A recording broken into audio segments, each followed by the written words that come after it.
the standard deviation is similar to the variance.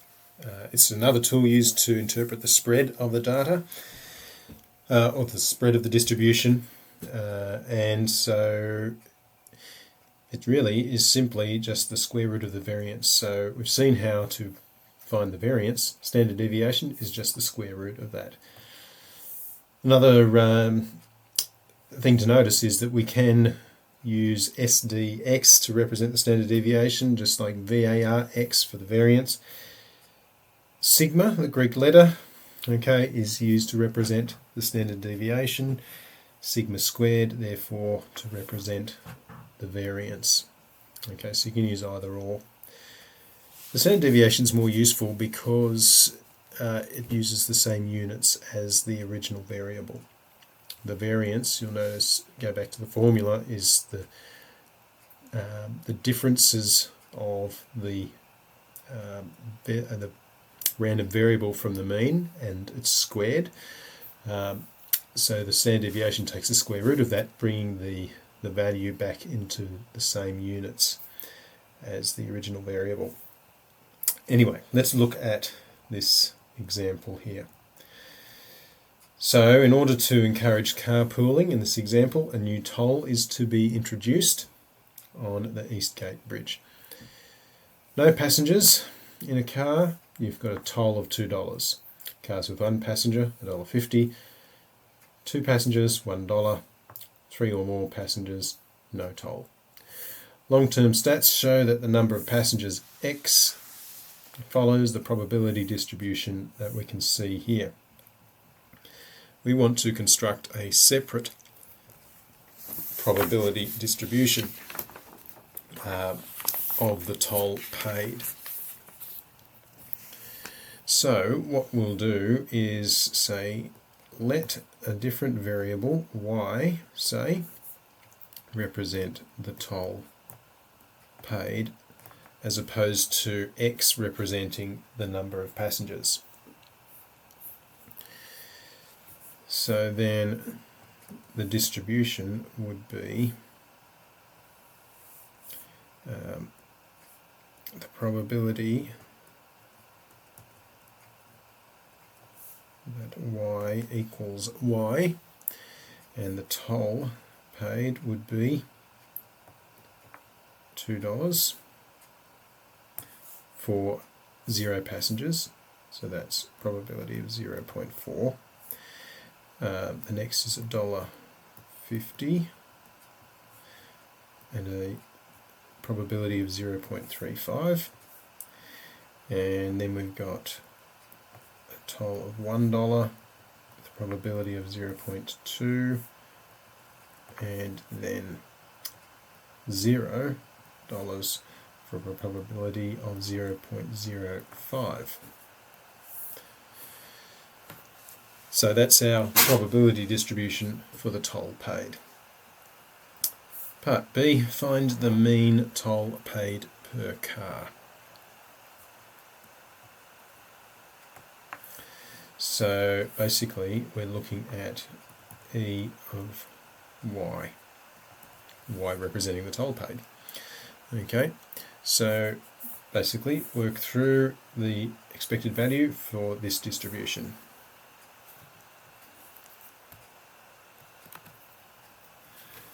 So we have that, the multiplication of y with the variable, with the probabilities, and that works out to be $1.525. So clearly the mean, well, I mean, rounded obviously would be $1.53. Okay, so part C then, find the standard deviation of the tolls paid. So we're going to have to find the variance for the tolls paid. So we've got EY, that's good, we'll need that. We need now EYX, EY squared.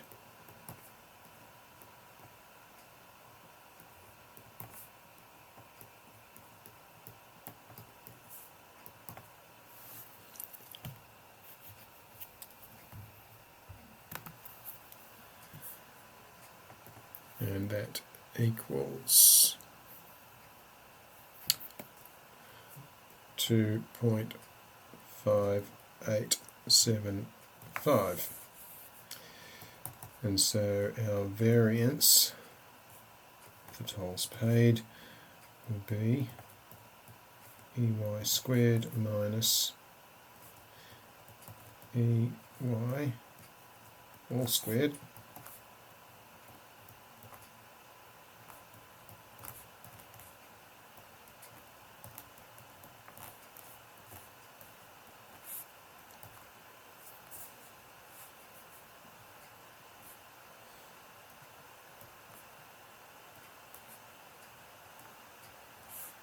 okay, so that's our variance, which means our standard deviation of the tolls paid will be the square root of that, which is, because it is in the same units, it is in dollars, so 51 cents is the mean toll paid.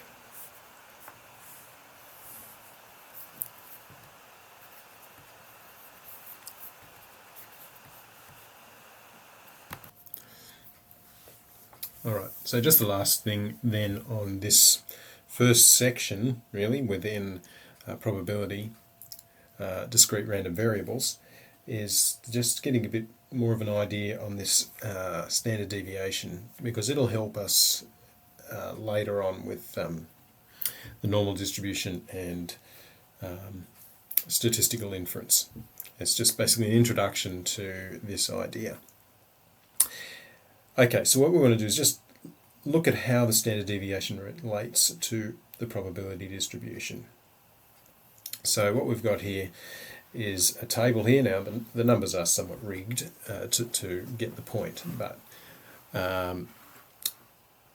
essentially what we're looking at is that this is typical with a lot of probability distributions. Okay. So in this instance, we've got the number of chocolate bars sold by a manufacturer in any month having this particular distribution. What we're wanting to look at is, in particular, what is the probability that our random variable x, okay, takes a value in the interval that's given here. So this is our mean minus 2 times the standard deviation. So within the interval, 2 standard deviations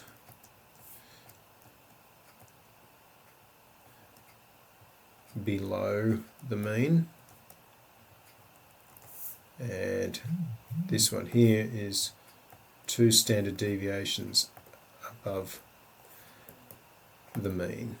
Okay, so what's the probability that the random variable fits within that range of values?